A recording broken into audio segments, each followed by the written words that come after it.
Good morning. I am in our teen room right now where we usually have our Bible class time, and I'm going to bring you the Tuesday word of encouragement.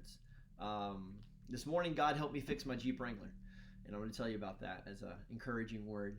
So, over the weekend, I did a full coolant flush, the radiator, the overflow, the hoses, the heater coil, the engine, did it all.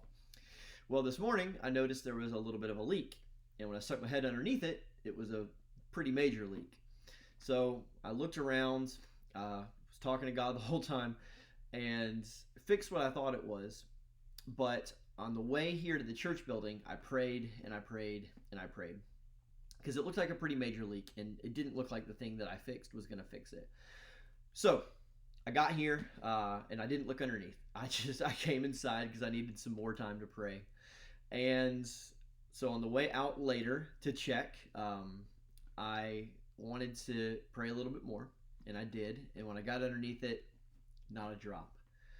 Now, I know a lot of people say you can't pray for little things, or God's too busy, maybe. But I want to encourage you to pray about everything because God hears us. God cares about us. And we see that in 1 John chapter 5, starting in verse 13. He says, I write these things to you who believe in the name of the Son of God, that you may know that you have eternal life. And this is the confidence that we have toward him, that if we ask anything according to his will, he hears us.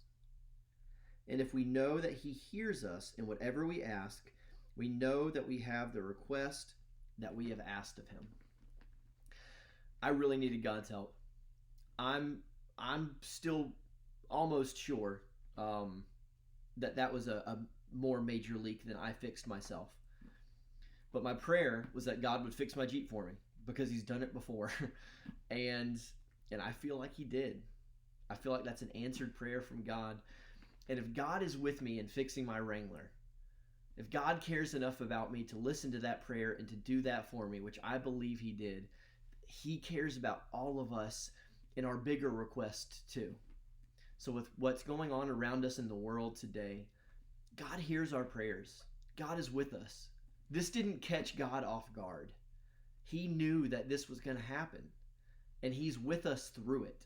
And so I just want to leave that verse with you from 1 John chapter 5, 13 through 16, as an encouragement to pray to God and to know that he's going to hear your prayers, and he's going to be with us, and he's going to bless us because we love him, and he loves us. So, thank you for being with me this morning, and I pray that God blesses you today and your family and all others, and that we can be a light in the darkness that he's called us to be.